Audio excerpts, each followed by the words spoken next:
बिस्मिल्लाहिर्रहमानिर्रहीम। Voice of premiere में खुशामदीद। आज का जो टॉपिक हम डिस्कस करेंगे सीआरपीसी का सेक्शन 403 डबल जेपर्डी के नाम से है। हालांकि 403 के अंदर लफ्ज़ डबल जेपर्डी का लिखा हुआ नहीं है, लेकिन पेपर पॉइंट ऑफ व्यू से जब पेपर में वो पूछता है क्वेश्चन तो डबल जेपर्डी का लफ्ज़ इस्तेमाल कर जाता है। वहाँ पे तो ये लिखा है सेक्शन 403 के अंदर कि a person can not be tried twice for the same offence, यानी एक बंदे को एक ही जुर्म के लिए दो दफ़ा ट्रायल नहीं किया जा सकता। समझना शुरू करते हैं कि 403 कहता क्या है, लेकिन उससे पहले 403 का जो कॉन्सेप्ट है वो आपको पाकिस्तान के जो 3 और डिफरेंट लॉज हैं उनमें भी क्रॉस रेफरेंस के तौर पे नज़र आता है। एक आपका कॉन्स्टिट्यूशन है 1973 का, उसका आर्टिकल 13, जहाँ पे ये कॉन्सेप्ट मौजूद है डबल जेपर्डी के नाम से या डबल पनिशमेंट के नाम से। दूसरे जनरल क्लॉजेज एक्ट का सेक्शन 26, सेम कॉन्सेप्ट, और सीपीसी का सेक्शन 11 रेस जुडिकाटा के नाम से मौजूद है, कॉन्सेप्ट सेम है। वो कैसी है, जब हम ये समझेंगे तो फिर उसको रिलेट कर लेंगे रेस जुडिकाटा के कॉन्सेप्ट के साथ। तो 403 डबल जेपर्डी कहता क्या है?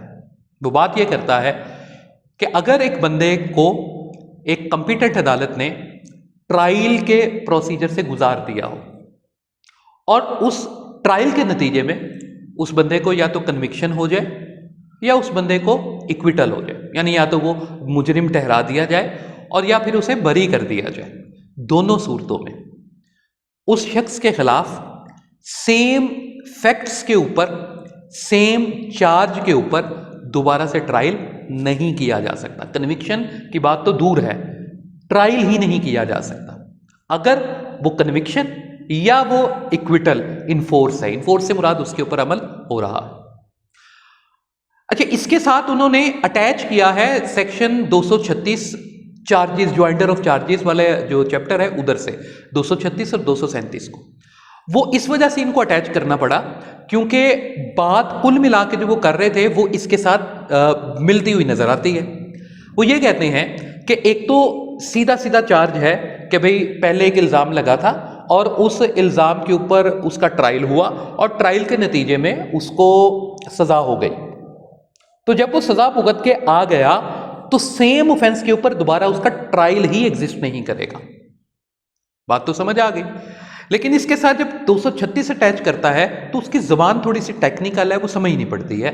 वो क्या बात करता है? वो ये कहता है कि भाई अगर सेम चार्ज ना भी हो बल्कि फैक्ट सिमिलर रहे, यानी जो भी वाक़यात है वो सिमिलर रहे, बेशक उसके ऊपर जो चार्ज है वो माइट हैव बीन का लफ्ज़ इस्तेमाल करके कहता है कि बेशक उसके खिलाफ जो चार्ज है वो थोड़ा सा डिफरेंट ही क्यों ना हो जाए। माइट हैव बीन चार्ज कि यानी एक ऐसे सेट ऑफ फैक्ट्स है हमारे पास कि जिसके ऊपर एक तो डायरेक्ट चार्ज बनता ही बनता है, लेकिन उसके अलावा कोई दूसरा चार्ज भी बन सकता था। तो लॉ ये कहता है, 403 ये कहता है कि वो जो चार्ज बन सकता था वो भी ऐसे ही समझ लिया जाएगा कि भाई वो भी इस डबल जेपर्डी के कॉन्सेप्ट में आ गया और उसको बुनियाद बनाकर भी दोबारा से ट्रायल नहीं हो सकता। इसकी एग्जांपल आपको समझ नहीं हो सकता, एग्जांपल से हमें बात ज्यादा बेहतर समझ आ जाए। जैसे एक बंदे को सजा मिली थेफ्ट एज अ सर्वेंट की। थेफ्ट एज अ सर्वेंट यानी उसने चोरी की किसी शख्स का मुलाजिम होते हुए। वो ट्रायल हुआ और ट्रायल होने के बाद उसको कन्विक्शन हो गई, सजा वो भुगत आया। सजा भुगतने के बाद जब वो आया, अच्छा इसको इस तरह भी कर सकते हैं कि अगर वो सजा ना भी भुगते बल्कि वो बरी हो गया, अगर बरी कर दिया गया, एक्विट कर दिया गया और दोबारा से उसके खिलाफ सिंपल थेफ्ट यानी थेफ्ट एज अ सर्वेंट नहीं बल्कि सिंपल थेफ्ट या क्रिमिनल ब्रीच ऑफ ट्रस्ट का पर्चा कराने की कोशिश की जाए या वो चार्ज ऐड करके दोबारा से उसका ट्रायल कराने की कोशिश की जाए, तो लॉ कहता है कि दोबारा से उसका ट्रायल, ये दो डिफरेंट इवन चार्जेस हैं, इसके ऊपर भी दोबारा से उसका ट्रायल एग्जिस्ट नहीं करेगा। रीजन क्या है कि फैक्ट्स सेम है।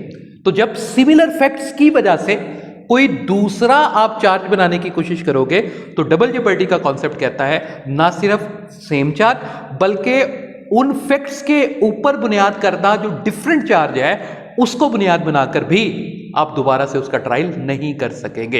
यानी 236 और 237, 236 में जिक्र है डिफरेंट चार्ज का और 37 में उस चार्ज की बुनियाद पे कन्विक्शन का। तो इन दोनों को भी उन्होंने क्लॉज सब सेक्शन 1 403 के अंदर लिख दिया। तो कुल मिला के वो बात अब क्या कर रहा है, वो बात ये कर रहा है कंपिटेंट अगर कोर्ट हो, उसने ट्रायल किया हो और ट्रायल के नतीजे में या इक्विट कर दिया हो या कन्विक्शन दे दी हो, और वो इक्विटल और कन्विक्शन इन्फोर्स हो, और 236 और 237 जो है माइट हैव बीन चार्ज और might have been convicted on similar facts, यानी सेम वाकयात के ऊपर उसको दूसरा चार्ज का कोई नाम बदल दिया जाए या सेम वाकयात के ऊपर कन्विक्शन का नाम अगर बदल दिया जाए, तो इन पांचों कंडीशंस को अगर पूरा कर दिया जाए तो डबल जीपर्डी का कॉन्सेप्ट अप्लाई होगा और वो बंदे का दोबारा से ट्रायल नहीं हो सकेगा। अच्छा, इसके अंदर जब हम आगे बढ़ते हैं तो अब इसकी सेक्शन सब क्लॉज 2 से यानी 403 सब क्लॉज 2 से आगे इसकी एक्सेप्शन आना शुरू हो जाती है। तो जो इसकी पहली एक्सेप्शन है वो सेक्शन उसी तरह ज्वाइंडर ऑफ चार्जेस का कॉन्सेप्ट है सेक्शन 235, उसको अटैच किया गया है। अब 235 भी सेम बात करता है, यानी उसकी 3 अलग अलग अपनी क्लॉज हैं 235 की, लेकिन उसकी जो तीसरी वाली क्लॉज है उसको बेसिकली यहां पे अट्रैक्ट करके कहा गया कि भाई एक बंदे ने एक जुर्म किया जिसके लिए उसके खिलाफ एक चार्ज लग गया, ठीक है, लेकिन वो जो जुर्म था जिसका चार्ज उसके ऊपर लगा वो साबित नहीं हुआ और वो इक्विट हो गया, उसे बरी हो गया, लेकिन उसी कॉन्सिक्वेंस के अंदर उसके ऊपर कोई और चार्ज भी लगना चाहिए था, यानी कोई डिफरेंट फेस उसी ट्रांजैक्शन के अंदर वो कर रहा था, लेकिन वो चार्ज मिस हो गया, वो चार्ज नहीं उसके ऊपर लग सका। तो बाद में वो जो डिफरेंट चार्ज है उसको बुनियाद बना के दोबारा से ट्रायल किया जा सकता है।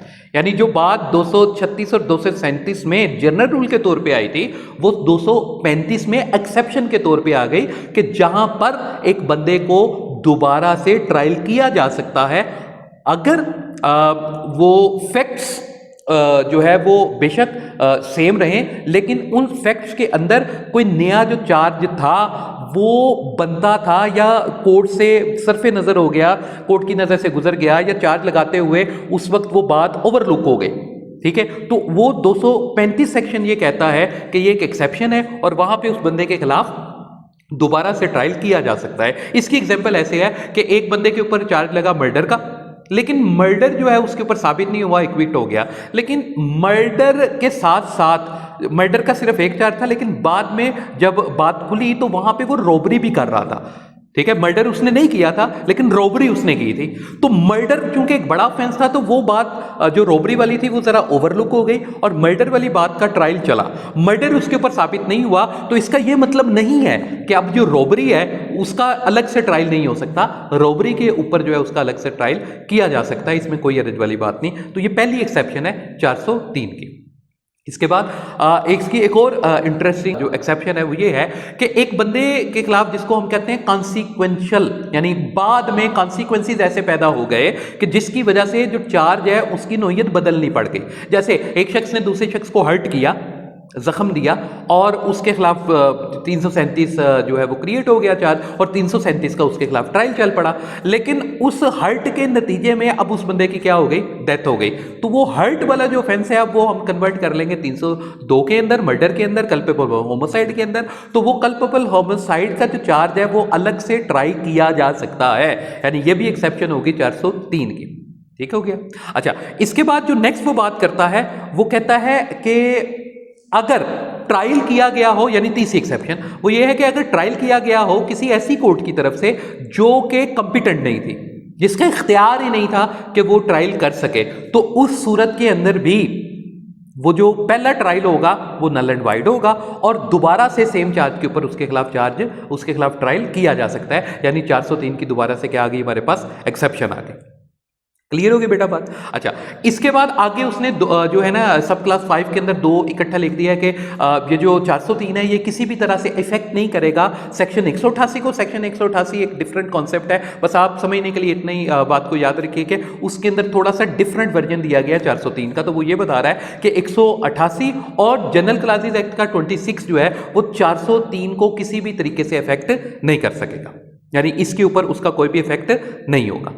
बिल्कुल इसी तरह उन्होंने जो आखिरी सेक्शन है 200 इसका 403 का सब क्लॉज जो 6 है उसके अंदर 249 यानी वो जो मजिस्ट्रेट का ट्रायल है उसका उन्होंने थोड़ा सा हवाला दिया है कि मजिस्ट्रेट के पास जो कंप्लेन या मजिस्ट्रेट के पास जो दायर होते हैं ना ट्रायल किया जाता है, तो उसने कहा है कि अगर डिसमिस कर दिया जाए, कंप्लेंट को डिसमिस कर दिया जाए या चार्ज को उड़ा दिया जाए, चार्ज को ख़त्म कर दिया जाए, तो वो इक्विटल के ज़मरे में नहीं आएगा, यानी वो इक्विटल को समझा रहा है कि उसको आप इक्विटल नहीं कहेंगे। लेकिन उसका 403 से इसलिए उन्होंने थोड़ा सा रब्त बनाया क्योंकि इसके अंदर जनरल रूल के तौर पे इक्विटल जो है उसका या कन्विक्शन का होना ज़रूरी है और वो इक्विटल या कन्विक्शन जो है वो इन्फोर्स हो। तो इस वजह से वो 249 के अंदर यानी मजिस्ट्रेट के ट्रायल के अंदर होने वाला जो डिसमिसल ऑफ कंप्लेंट है या डिस्चार्ज ऑफ चार्ज है उसको इक्विटल के ज़मरे में वो नहीं लेके आ रहा।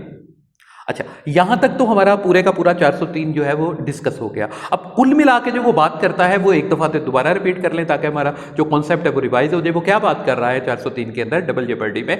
वो कह रहा है कि अगर एक शख्स को एक ऑफेंस के लिए उसका ट्रायल किया गया और ट्रायल करने के बाद उसकी या तो कन्विक्शन हो गई या उसको इक्विट कर दिया गया, तो सेम चार्ज के ऊपर या सेम फैक्ट्स के ऊपर जिनकी वजह से कोई दूसरा चार्ज बन सकता था, उस शख्स को दोबारा से ट्रायल नहीं किया जा सकता।